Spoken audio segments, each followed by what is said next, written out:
Hey guys, and welcome to the Working Money channel. So not too much movement today on the XRP front. XRP trading at 43 cents, 43.8 approximately. And it's holding up here, still kind of basing. Oh, maybe I'm thinking about turkey. Basing in the resistance level here. Not going too much further down. We've seen it kind of maintain its spot here. And when you compare it to Bitcoin, let me just go to Bitcoin right here. So Bitcoin is also maintaining a resistance level, but it is far lower. So we're hitting this same resistance from late August, early September 2017, which is around the $4,500 mark, okay? But we're seeing it's starting to base there. This is the daily chart, and XRP, as you can see, didn't see the kind of losses that Bitcoin has seen. And so what's in the news today? Ripple is the most advanced company in all of blockchain, says Chief Market Strategist.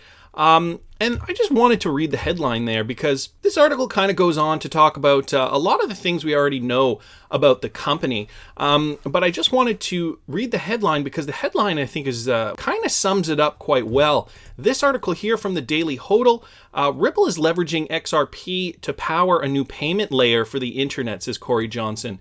And this is a concept that I found interesting, a new layer for the internet. So we know for the last 2 decades or so, the internet has changed lives. It's made our lives a lot easier and a lot quicker. Tasks that used to take forever, we can now do at the snap of our fingers pretty much. Whether it's on our phones or in front of our desktop computers, all those menial daily tasks, those chores, those errands we used to run, a lot of them can be done really, really quickly online.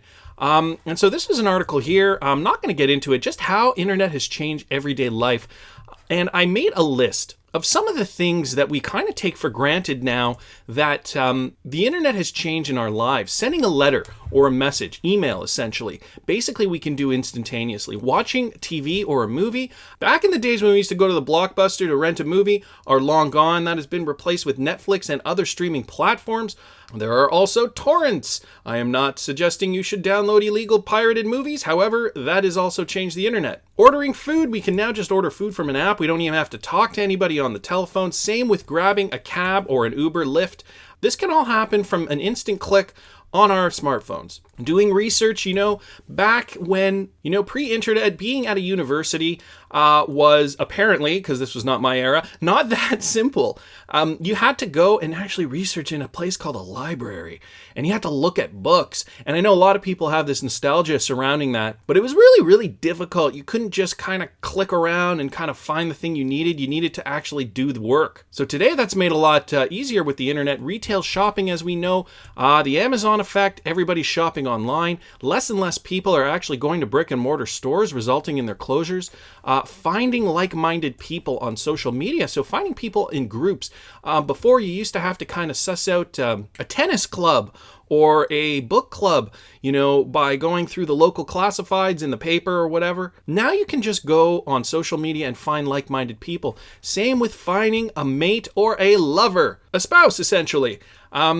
What happened to the days of going to a bar and picking someone up? Now everybody's swiping left or swiping right. And banking. And yes, banking we can do online, but it is very, very limited. Have you ever noticed the bank allows you to pay your bills instantly? But if you want to transfer money cross-border and it's over a certain sum, it takes time. And so that's the point I'm trying to get across here. Online banking is convenient for those who are providing you the service to receive their money quickly. On the back end, they still have to make sure those transfers are going through. And now if banks are switching over to RippleNet, they'll probably even see the process go faster for them.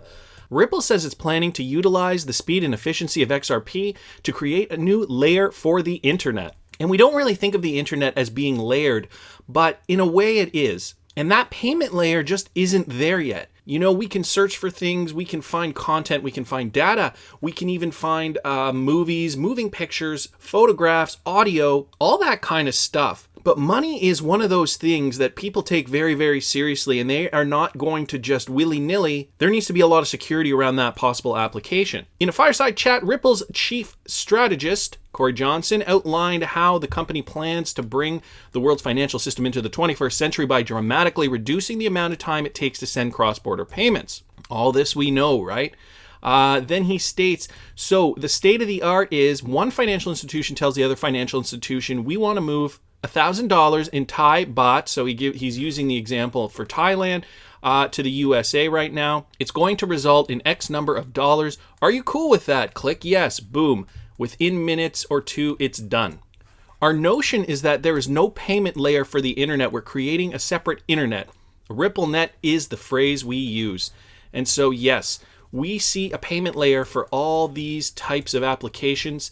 And yet, you know, finance is very, very limited right now. We're pretty much limited to just transacting with our bank, paying our bills through our banks, maybe using credit card applications on third-party websites, but that is all still not instant settlement. So as for the crypto and blockchain industry as a whole, Johnson says many companies will likely end up utilizing the technology in the future. For now, he believes Ripple is leading in the way. So guys, we're still early in this too. As much as we like to think we've been in this for so long and we've been watching videos on YouTube, you know, maybe doing our own research, hearing about all the news, I sometimes feel like, yeah, you know, you got to step back from it and realize how small this still really is. If you want to ever get a really good idea of how small it is, just go out on any busy major street in any major city and just stop people. And I don't know, you might look a little crazy if you do that. But if you just stop and talk to people, complete strangers that you don't know what their backgrounds are, you don't know who they are, you don't know where they're from, and ask them if they've even heard about Ripple or XRP. And I guarantee you that the overwhelming majority, not just the majority, the overwhelming majority will say that they have not. And it is because this is not mainstream yet. We are on the fringe, guys. We are early adopters in this. So Johnson goes on to say it is early, but I think we're probably the most advanced company in all of blockchain. We've got over 100 paying customers. We've moved over $1 billion across our network. We're operating new corridors. I joined the company 9 months ago. The company was doing about a deal every 6 weeks. Now it's about every 6 days. So banks are starting to notice Ripple is definitely the way to go. They are signing a new contract once every 6 days. Only 9 months ago, it was once every 6 weeks. I do believe that there will be many businesses that use blockchain and even use digital assets, cryptocurrencies, whatever you want to call it for technical solutions. It's just very early days. And so, yeah, you know, we've been hearing news. A lot of great things are supposed to happen in November and December.